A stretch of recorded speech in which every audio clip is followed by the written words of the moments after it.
What's up, guys? Welcome back to another video. Recently I got back from Serbia. I was there for about 40 days. Just wanted to make this video while a lot of these experiences were still kind of fresh. So here in America, unless you're just completely off the grid, like, it's extremely easy to find yourself wrapped up in this idea of mimetic desire. If you're not familiar with that term, basically all it means is you have this subconscious pull to imitate the desires of someone else or a group of people. It's basically a pressure of conformity. Rene Girard really nails it on the head with one of his quotes: "Man is the creature who does not know what to desire, and he turns to others in order to make up his mind." And almost every single advertisement you see on television, utilizes this sort of method. There's nothing like ice-cold Coca-Cola. There's nothing like... Shows a person or group of people engaging with the use of this product as an attempt to create this need that you otherwise wouldn't have felt. And social media operates on the same theory, right? So the currency isn't monetary in this case. The currency is your attention. And so you're scrolling, and all of a sudden you see your friend who just bought a house, and all of a sudden you feel this need to go out there and purchase a house. Or maybe you see somebody that they just got engaged, and then now all of a sudden you're starting to feel these emotions where you feel discontent with your singleness. Or perhaps maybe you are in a relationship and now you're starting to compare maybe the engagement that you had versus the one that you're now, looking at. So this can create a lot of problems should you not be aware of some of these psychological things that are happening to you. If I were to wrap up mimetic desire within one phrase, I would say it is a displacement of individuality that is rooted in feelings of incompleteness. Because it's not within your possession, who you are as a person is somehow undermined because you don't have that, or because you aren't at the status that someone else is at. It operates on a basis of comparison. So yeah, dude, like, if mimetic desire was a person, mimetic desire would not be a bestie.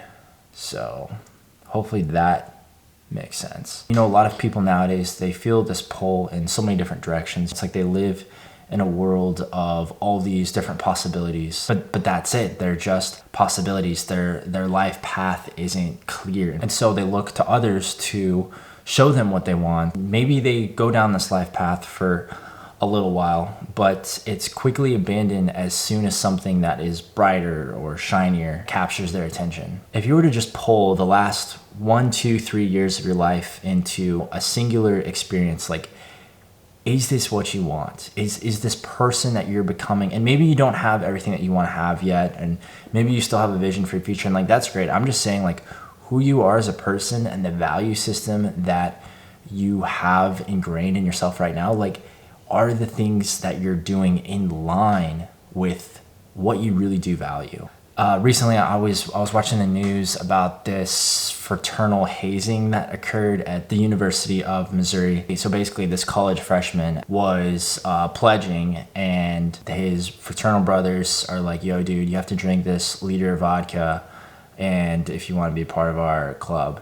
And he was like, "Yeah, that seems like a good idea." And so basically, this guy drinks an entire liter of vodka, passes out, blacks out, is unresponsive, doesn't have a pulse, and then someone takes him to the hospital, but on their way to the hospital, like, there's video of him being dropped on his head. So he goes to the hospital, and this poor kid ends up paralyzed. He's blind. He, like, is basically a vegetable. Like, imagine becoming paralyzed because you wanted to be a part of this group that you perceived would bring you in elevation in societal status, and it just completely backfires on you. So I think the principle here, man, is like, if you find yourself with a person or with a group that disregards or belittles these values that you've created for yourself along the way, like, it's not worth. It's better to be alone. They're gonna drag you down. Don't keep company around because you feel like that's all you have. You're gonna slip back into those old habits that you've tried so hard to get out of. And don't say to yourself, like,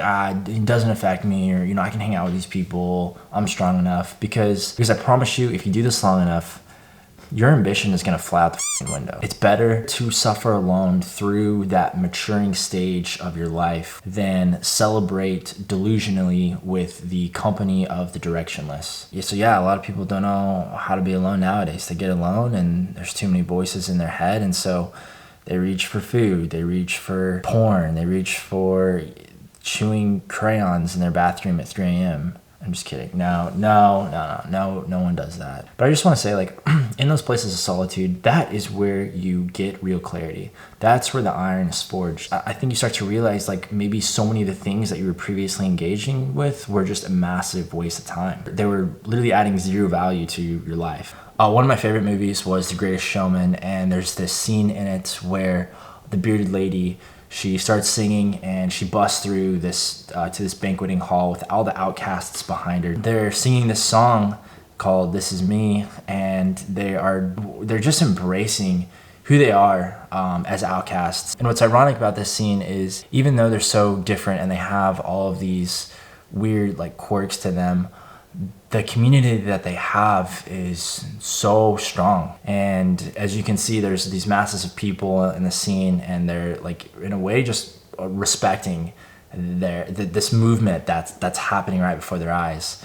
And I think that's cool, because when you're happy alone, when you create yourself in that place of solitude, like, you find that naturally there's going to be people, there's going to be groups around you that are going to want to be on board with this vision that you have. And so I would say, like, don't worry about the societal currents that our generation is currently headed for, man, because I promise you it's headed for disaster. It's a dead end. There's nothing there. So, man, get in this place while you can. Create for yourself a small tribe of people. And if you don't have a tribe, don't worry, it'll come. And if it never comes, man, then that's okay too. It's fine. More inner work. But anyways, guys, that's all I got. I hope this helps. And trying to think if there's anything else. No, I think that's it. Thanks for watching.